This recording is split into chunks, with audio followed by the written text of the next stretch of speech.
All right, so picture that you're in the Mediterranean, like right near Naples. Okay. And just off the coast of the island of Ischia, you see this tiny island just punching up out of the water. And Wow. on its top of this island, it's like something out of a storybook, is this medieval castle called Castello Aragonese. Wow. But here's the even crazier part. You can actually walk there from Ischia. There's this long bridge that connects them. And inside this castle, it's the wildest mix you can imagine. It's got like medieval torture devices just hanging out next to a boutique hotel and a cafe. Really? Yeah, it's pretty crazy. But we got to hold that image in our minds for a sec, because underneath all of that like charming stuff, Yeah. the geology of this little island is doing some really unexpected things. So what's so fascinating about this seemingly like tranquil little island is that it's also a stage for some truly massive natural forces. Right. So like deep down, the African plate is still grinding its way north into Eurasia. Oh, wow. And that collision is what fuels all the volcanic activity you see in that part of the world.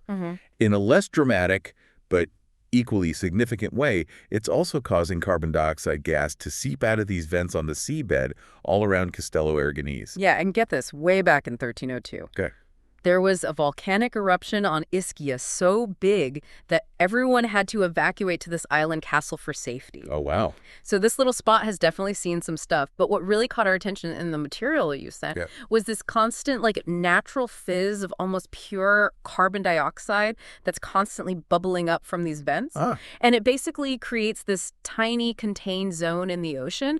And this little patch is giving us a sneak peek at this much, much larger story. Yeah. The global issue of ocean acidification that's being driven by all of our human activity. So that's why this seemingly like isolated bubble bath is so crucial if you take a step back and look at the bigger picture. Right. It's this really rare chance to see in real time what the future of our oceans could look like as we just keep pumping more and more carbon dioxide into the atmosphere. It's like a warning sign. Yeah, exactly. Think of it like a single spotlight illuminating what's coming for the whole theater. Okay, so to help us navigate this underwater world, we're diving into the research of these two marine biologists, Jason Hall Spencer and Maria Cristina Buia. Cool. And for a minute, I want you to imagine that you're with them on their converted fishing boat. It's gently rocking just near the base of Castello Aragonese. Right. Now, the first sign that something strange is happening beneath the waves is actually something you can see right away. What's that? There's this missing strip of barnacles right around the waterline of the island. So that missing band of barnacles, that raises a really interesting question. Why would these creatures that are normally so tough just vanish in a specific zone like that? Their absence is like the first red flag that the water chemistry right there is significantly different from the rest of the seawater. It's like a line in the sand. Yeah, exactly. Okay, so next thing you know, Hull, Spencer, and Buria, they plunge into this shockingly cold water. I mean, it's described as frigid. Wow. And Hull Spencer even has a knife with him. Not for like fighting off any underwater creatures or anything like that, but to carefully pry off sea urchins. Yeah. These ones are really cool looking. They have these intensely black, spiky defenses. I've seen pictures of those. They're so cool. Yeah, and as they're swimming along the southern edge of the island, heading towards where all the carbon dioxide bubbles are coming up, they start to see meadows of seagrass. But they're this crazy, vibrant green color. And apparently that's because the usual like thin layer of tiny organisms that would normally dull the seagrass isn't there. That's wild. Yeah, and as they swim closer to the vents, things start to get even weirder. Okay. First, the sea urchins completely vanish. Okay. Then the mussels disappear along with those barnacles we were just talking about. You can still see some limpets. They're clinging to the rocks. But their shells are practically see-through. It's like they've been totally eroded away. And then to make things even more surreal, there are swarms of pale jellyfish just drifting by. Yeah, they're described as beautiful, but with a warning label. They sting. Ouch. It's pretty wild, right? Just in this one small localized area, we're already seeing this dramatic shift in what can even survive there. Yeah, that's a huge red flag right there. Totally. But this brings us to the massive global context. Since we kicked off the Industrial Revolution, the amount of carbon dioxide that we've been pumping into the atmosphere is just mind-blowing. It's pretty crazy. It's just from burning fossil fuels, coal, oil, and gas. We've released 365 billion metric tons of carbon dioxide. Billion. Billion with a B. And then on top of that, another 180 billion tons have been released from deforestation, cutting down all those forests. Wow. And it's not slowing down. We're still adding billions more tons of carbon dioxide to the atmosphere every single year. It's a lot to process. It really is. So the direct result of this massive carbon dump is the current concentration of CO2 in our atmosphere, which is over 400 parts per million. Okay. And to put that in perspective, that's higher than it's been for potentially millions of years. Oh, wow. And if we don't change course projections, suggest we could hit 500 parts per million by 2050. And what does that mean for us? Well, that has huge implications for global temperatures. Yeah. We're talking about accelerated warming and things like the rapid melting of Arctic ice. So it's not just about like the air quality, it's affecting everything. Exactly. It's a global system and everything is interconnected. Okay, so we've talked about the atmosphere, but you mentioned something before about the ocean playing a role in all of this. Yeah, absolutely. So how does that all work? Well, the ocean is huge, right? It covers about 70% of the Earth's surface. Right. And it naturally absorbs gases from the atmosphere. It's always been doing this. Okay. But with this enormous surge of CO2 that we've caused, the exchanges become completely unbalanced. Meaning? The ocean is absorbing way, way more CO2 than it's releasing. Huh? We're talking about 2.5 billion tons of carbon going into the oceans every year. Every year. It's almost impossible to truly comprehend that scale. Yeah, that's a lot. And when you try to bring it down to a personal level, the numbers become even more impactful. Like how? Well, the fact that every American effectively contributes about 7 pounds of carbon into the sea every single day. 7 pounds? Yeah, every single day. That really hammers home the sheer scale of our collective impact. Think about that, the weight of a bowling ball equivalent going into the ocean per person every single day. Wow. It really puts the scale of this problem into stark perspective. Yeah. Okay, so what happens to all that extra CO2 once it dissolves into the ocean? Well, this is where ocean acidification comes in. Okay. That increased carbon dioxide actually lowers the ocean's pH. And remind me, what's pH again? Right, so pH is a measure of how acidic or basic a solution is. Right, of course. Now, the pH scale is a bit tricky because it's logarithmic. Okay. That means even a small change in the numbers actually represents a really big change in acidity. Okay. So the average pH of the ocean's surface waters has already dropped from around 8.2 to 8.1 since the year 1800. Okay, so not a huge drop. Well, it might not sound like much, but it actually means the oceans are now 30% more acidic. Oh, wow. So even small changes on that scale. Exactly. Think of it like going from slightly sweet to noticeably sour. Oh. A small step on the scale, but a big difference in taste. So a small change is actually a really big change. Exactly. So what's going to happen to the pH in the future? Well, the projections are pretty worrying if we keep burning fossil fuels at the rate we are now. The ocean's pH is expected to drop even further, potentially reaching 7.8 by the end of the century. Oh, wow. And at that point, the oceans would be a staggering 150% more acidic than they were at the start of the Industrial Revolution. That's a huge change. Yeah, a massive shift in the fundamental chemistry of our oceans. So then back to Castello Aragonese. Right. Those waters around the natural CO2 vents, they're basically like a near-perfect preview of what these future ocean conditions could be like. Exactly. It's like we have a crystal ball, and we can actually see what our oceans might look like later this century if we don't change our ways. It's a little scary. Yeah, it is, but it's also a valuable opportunity to learn and hopefully take action. Okay, so after that bracing dive, I imagine they needed to warm up. Oh, yeah, definitely. Hall Spencer and Booyah head back to this marine biological station on Ischia to look at what they found. Cool. Now, this station has some serious history. It was founded by this German naturalist named Anton Dorn back in the 19th century. Wow. And there's even a letter from Charles Darwin expressing concern that Dorn was working too hard. Oh, wow. So this place has seen some serious science. Yeah, some serious science. So back in the lab, the creatures that they collected from around Castello Aragonese might at first glance look almost lifeless, just sitting in their tanks. Yeah. But if you look closer, you start to see these subtle but really significant impacts of the acidified water. So what kind of impacts are we talking about? Well, for example, you have sea stars and brittle stars slowly inching along the bottom of their tanks using their tiny tube feet. Okay. And then there's this sea cucumber that honestly looks exactly like a blood sausage. That's a vivid description. Yeah, well, that's how it's described in the research. Okay. But the really clear signs of the acidified waters are etched onto the shells of these common Mediterranean snails called Ocelinus turbinatus. Okay, I think I've seen those. It was a really pretty shell, right? Yeah, they normally have this really striking pattern of dark and light stripes on their shells. Right. But the ones collected near the vents, they've lost that outer patterned layer completely. Oh, wow. So all you see is this smooth, all-white layer underneath. It's like their colorful protection has been bleached away. Yeah, that's a pretty dramatic visual. Totally. And then it gets even more dramatic when you look at the limpets, Patella caerulea. Okay. So their shells, which are normally shaped like these little protective caps, have all these deep-pitted lesions. Really? It's almost as if they've been literally dunked in acid. Oh, wow. Which in a way they kind of have. Yeah, so this visible damage really highlights a critical point. What's that?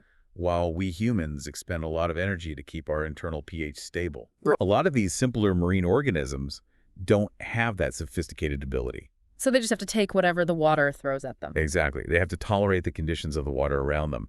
And in these more acidic waters, they're often pushed beyond what their bodies can handle. So it's like they're constantly being stressed. Yeah, that's a good way to put it. As Hall Spencer explains, they lack the ability to regulate their internal pH and are forced to endure the external changes, which often exceed their physiological limits. So basically their bodies are working overtime. Yeah, and eventually they just can't keep up. That's wild. It is. And what I find really fascinating is that Hall Spencer's initial visit to these vents wasn't even for formal scientific research. Really? Yeah, he was just tagging along with some Italian scientists out of curiosity. Huh. Apparently, swimming through the CO2 bubbles feels a bit like being in a jacuzzi of champagne. Oh, wow, that sounds kind of fun. Right, but that casual experience sparked this really profound scientific question in his mind. He realized that these natural vents offered an unprecedented opportunity to study the long-term effects of ocean acidification on a whole complex ecosystem. That's much more realistic than a lab setting. Exactly. It's something far more realistic than what you can do in a controlled lab experiment with just a handful of species. So he basically stumbled upon this perfect natural laboratory. Right. He recognized that the different concentrations of CO2 around the island created this natural gradient of pH, essentially an underwater time machine, as he called it. That's so cool. It's a pretty great analogy. Yeah, it is. But it actually took him 2 years to get back to Ischia to really start this research. Why was that? Initially, funding was a major hurdle. He had a hard time convincing people of the significance of this research. Oh, wow. But eventually, he and Maria Cristina Buia embarked on this really detailed survey. Okay. They meticulously mapped out the pH levels in all the waters surrounding the island. Right. And then they conducted this really comprehensive census of all the visible marine life inhabiting each of these different pH zones. So how did they actually do that? Well, they had to get creative. It involved everything from placing metal grids on the seabed to count mussels and barnacles, to spending hours underwater carefully identifying and counting every single fish they could find. That's dedication. Yeah, it really is. So what did they find when they compared the different pH zones? Well, the results were really eye-opening. The contrast in biodiversity was stark. Okay. So in the areas far from the vents, which represent basically the typical conditions of the Mediterranean Sea today, they found this incredibly diverse community of species. Give me some examples.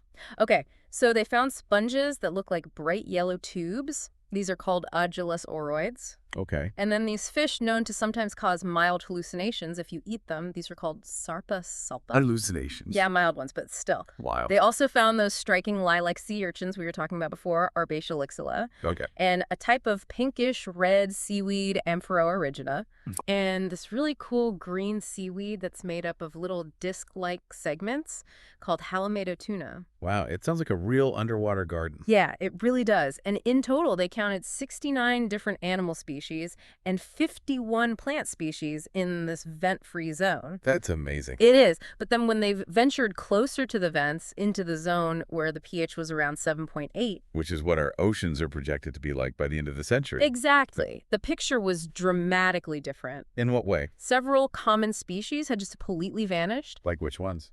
Well, for example, the Mediterranean mussel Mytilus galliprovincialis, it was totally gone. Wow. And the big, iconic fan mussel Pinnonobilis had disappeared too. That common gray barnacle Balanus perforatus, it was nowhere to be found. So they were just gone. Yeah, and several types of red seaweed from the Corallina genus were also missing. It's like they were selectively wiped out. Right, and then there was a keelworm that builds these tiny tubes called Pomatoceras tricator. It was gone too. And then 3 different species of coral, several types of snails, and even the Noah's Ark shell Arca-noe. So like an ark with a lot fewer animals on board. Exactly. So a third of the species that were in that normal zone were just completely absent from the 7.8 pH zone. Right. And Hall Spencer actually had a really alarming quote about this in the research. He said that this pH level that we're currently on track to reach by the end of the century is a major tipping point What? for a widespread collapse of these ecosystems. That's pretty scary. Yeah, it really is. And so his 2008 paper detailing these findings at this vent system sparked a huge surge of interest in ocean acidification research all over the world. It seems like a really important discovery. It was really a catalyst. Since then, there have been all these huge international research projects like BioAcid and EPOCA. I've heard of those. Yeah, and countless experiments have been conducted in all these different settings. Research ships, controlled lab tanks, and even in these large contained ocean enclosures called mesocosms. What are those? They're basically like giant test tubes in the ocean that allow scientists to manipulate conditions in a semi-natural environment. Oh, that's interesting. Yeah, they're pretty cool, and all of this research has consistently confirmed one really important thing. What's that? Certain key marine organisms are extremely vulnerable to these rising CO2 levels. So like which ones? Well, familiar species like the blue mussel Mytilus adulis and the Pacific oyster Crassostria gigas are definitely affected. Those are popular seafood choices. They are, and then there are also these crucial microscopic components of the marine food web, like Emiliania huxleyi. What are those? Well, it's a single-celled phytoplankton that builds these intricate plates out of calcium carbonate. Yep. And they're so incredibly abundant that they can sometimes turn vast stretches of the ocean this milky white color. Wow. Yeah, it's pretty wild. And they form the base of many marine food chains, so they're really important. Okay. But studies have shown that they struggle and even disappear in high CO2 conditions. Oh, no. So that's a big problem. It is. And then there's another really sensitive organism. It's this adorable little creature called Lamacina helicina. And what's that one? It's known as the Arctic sea butterfly. A sea butterfly. Yeah, it's tiny and looks just like a little butterfly with a delicate little shell. That's so cute. It is, but despite its delicate appearance, it's a vital food source for lots of larger animals in the Arctic, like herring salmon, even whales. Oh, wow. Yeah, but these sea butterflies also show significant negative impacts from ocean acidification. So it's affecting the whole food web. Exactly, it's a chain reaction. So are there any other impacts we haven't talked about yet? Yeah, there are actually a lot. Okay. So this leading biological oceanographer named Ulf Riebsell, he's made some interesting and maybe slightly unsettling findings. Okay, what did he find? He's observed that in more acidified waters, very tiny plankton called picoplankton actually thrive. They do better in acidic water. Yeah, they seem to do better and even increase in numbers. Oh. But here's the thing. This increase in a few very small species comes at the cost of overall biodiversity. Meaning? You get more of a few things, but you lose a lot of the other variety of life. Also like a monoculture. Exactly. He actually draws a parallel here to major mass extinction events in Earth's ancient history. Okay. Where a few highly adaptable species might flourish, but the overall richness and variety of life takes a massive hit. So even though some things might survive, it's still a huge loss for the ecosystem. Exactly. So it sounds like ocean acidification really is global warming's equally evil twin. It really is, and that's not just hyperbole. Right. Changes in ocean chemistry seem to have been a major contributing factor in many of the Earth's most severe mass extinction events. Oh, wow. Yeah, so we're talking about catastrophic events like the end Permian and end Triassic extinctions. Those are huge. Huge, and there's even evidence that ocean acidification might have played a role in the extinction event that wiped out the dinosaurs at the end of the Cretaceous period. Yeah, and it's also linked to significant biodiversity loss during events like the torsion turnover in the Jurassic period and the end of the Paleocene epoch. It's amazing to think about how much impact ocean chemistry can have on life. It really is, and as the geologist Jan Zalajewicz puts it, oh, ocean acidification, that's the big nasty one that's coming down. Wow, that's a pretty stark warning. It is, and he's not wrong. I mean, the potential consequences are pretty severe. So we've talked a lot about the impact on shell-building creatures, but are there any other dangers from ocean acidification? Oh, yeah.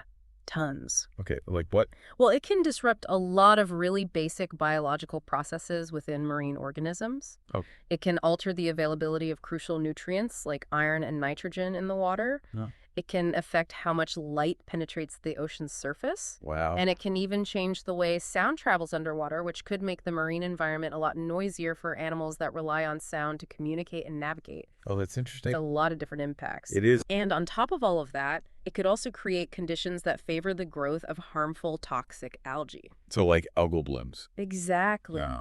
And it can impact the rate of photosynthesis in marine plants and even change the chemical forms of dissolved metals in the ocean, potentially making them poisonous to marine life. So it's not just affecting a few species, it's affecting the whole ocean environment. Exactly. And this brings us back to those calcifiers that we talked about before. Okay. The ones that are building their shells and skeletons out of calcium carbonate. Right. And this impact on calcifiers is one of the most significant and visually evident things that's happening at Castello Aragonese. Okay. Now remember, calcifiers are any marine organisms that build their shells or skeletons out of calcium carbonate. Mm-hmm. And this is an incredibly diverse group. It includes everything from familiar creatures like starfish and sea urchins to clams, oysters, barnacles, corals, and even many types of seaweed. Seaweed can build shells. Well, not exactly shells, but they do incorporate calcium carbonate into their structure. Okay, that makes sense. And then there are all these microscopic organisms like coccolithophores and foraminifera, which, despite their tiny size, play these crucial roles in ocean ecosystems. So lots of different creatures are using calcium carbonate. Tons of them. And the process of calcification is actually pretty complex. How so? These organisms, they don't just passively absorb calcium carbonate.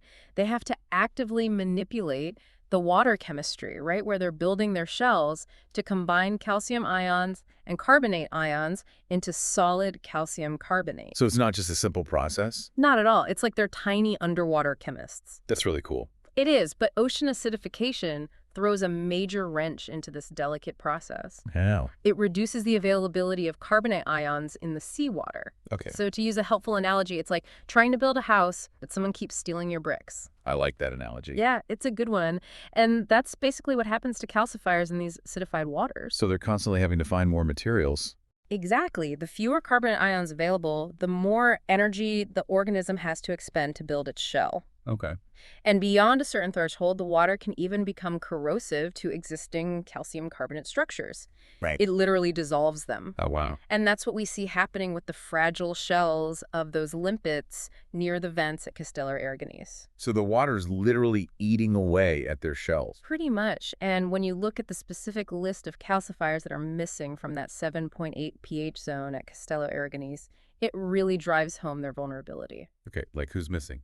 Well, for example, the common bivalve lima is gone. Okay. And that beautifully patterned chocolate sea snail, Jujubenus striatus, it's gone too. Huh? And the unusual worm snails, Serpolorbis arenarius, it's also missing. Wow. And all the different types of seaweed that incorporate calcium carbonate into their structure, they're all gone from that zone. It's like a whole category of life has been wiped out. Yeah, pretty much. And the fact that those vents at Castello Aragonese have likely been active for hundreds, if not thousands of years, provides us with this really important long-term perspective. Oh, so? You would think that if these organisms could easily adapt to these lower pH conditions over that extended period, at least some of them would have survived and found a way to thrive. Right.